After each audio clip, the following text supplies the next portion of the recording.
What's up, folks? It's Ray with Survivor Command coming back at you with another video. Today's topic discussion is another one that my brothers and I debate all the time, and I want to know you guys' opinion. Leave them in the comments below. But I want to talk about today whether or not you can be the gray man as a black man in America. A lot of times in these emergency preparedness and survival communities, you hear a lot of speak on, being the gray man. And it's different when you're preparing from being a black person in America, whereas usually for other races, you have a lot of different options. My answer, short answer, so you could choose to right now, is no, actually. I feel like by very definition, being a great man means being nondescript. If you're black in America, you're standing out. In the majority of the places, if you're black, people are gonna remember you. Now, can you take steps in order to blend in or to seem non-threatening? Yeah, there's different, steps you could take depending on where are you, your familiarity with your area of operations, what you wear, how you speak, how you present yourself, what you have on you. Like one very popular thing I hear all the time floated around is if you have on personal protection equipment, like a high visibility vest or a shirt, or if you have tools with you, you look like a construction worker. People are less likely to question you, especially as a black person, if you look like you're working or performing some type of maintenance on something. And hopefully the train of thought is that could carry over into an emergency situation. Whereas if you look like you belong there and you look like you're helping and you're not a threat, can you blend in? Now, in that case, I feel like, yeah, you can. But overall, when most people are speaking about blending in a shit hit the fan scenario and being the gray man, they're speaking about not having Molly or tactical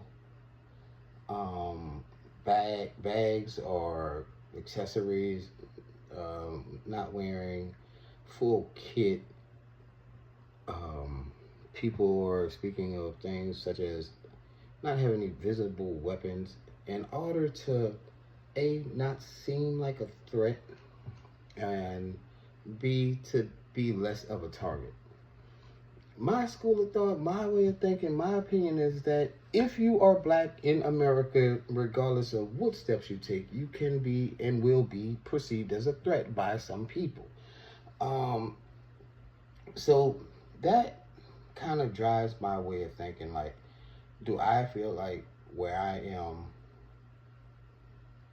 in southeastern Louisiana, can I, during a survival or emergency situation, evade and accomplish everything that I need to accomplish for my family in that situation without drawing the attention of those that might be a threat to me or being seen as a threat to others? I'm confident in that for myself. But as far as advising other black people to prepare themselves, or to try and blend in and not be seen as a threat, I just don't think that that's feasible. Now, what I will recommend is this, and this is the price of admission. After this, you could probably turn the video off. When I was in New Orleans during Katrina, I've seen family groups of black people, grandmothers, babies, teenagers, moms and their kids, be labeled as gangs. I'm telling you, I've seen it, where the media saw these people trying to get from point A to point B. And some of the sons might have dreadlocks, might have had their pants sagging, and but they had actual women and children in the group, and the media described them as a gang. And the only reason I could see for that being is because they were black. I don't see them describing other family groups as gangs in refugee situations unless they're dealing with like migrants or something. I feel like that's a way that the media and dog whistles and dehumanizing people, black people in America, by referring them to as gangs, thugs, a mob, something like that. So what I will say is this: if you find yourself in a shit hit the fan scenario, and you, for whatever reason, have to leave your base of operations, your domicile, your residence, whatever location that you guys are hunkered down in, whether it's your bug out location, your primary residence, whatever you choose to do, and you have to leave, or you have to go out to procure supplies or anything, what I will recommend is dress in a manner that will not identify your sex. It's like, if you're a woman, you want to put your hair up into like a ponytail or something like that, wear it under a stocking cap or a scully or something. You don't want to be able to be seen as women from way far off, because certain people victimize women in those situations. You don't want to be seen from far off as like a mob or what have we. So if you can avoid main highways, if you can avoid like main areas of ingress and egress, if you can avoid groups of people, it's less likely you will be confronted. If you can dress in a certain way, avoid certain areas, if you can incorporate the personal protection and try to disguise, look like you belong, and limit the numbers in your group as you move around, and if possible, keep the women, children, the weaker, the frailer ones, not as a barrier, but protected on the inside of your group while you move from point A to point B. That may help.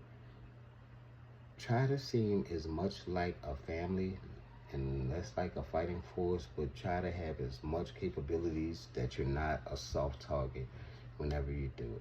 I really hope you guys are taking steps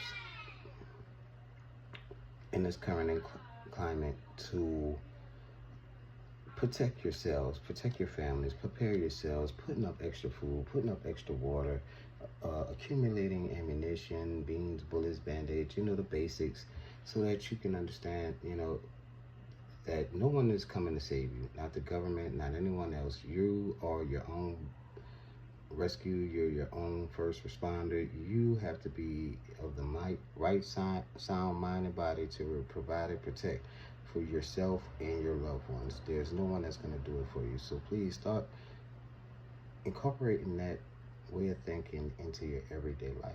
I hope you guys are safe. I hope you guys are paying attention. I hope you guys are praying.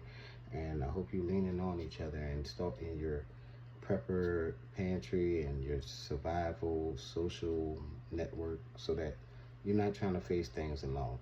Geez, these are just my thoughts. I'm not, trying to tell you what you should think. I'm just asking you guys, what do you think? And to think about these things. This is Ray with Survivor Command. Hoping you're having a good day. Staying prayed up. Thank you guys for the subscribers. I appreciate it. Leave your thoughts, your comments, and your ideas on how black people could be the gray man, if that's at all possible, in the comments below. I'll catch you on the next video. Peace.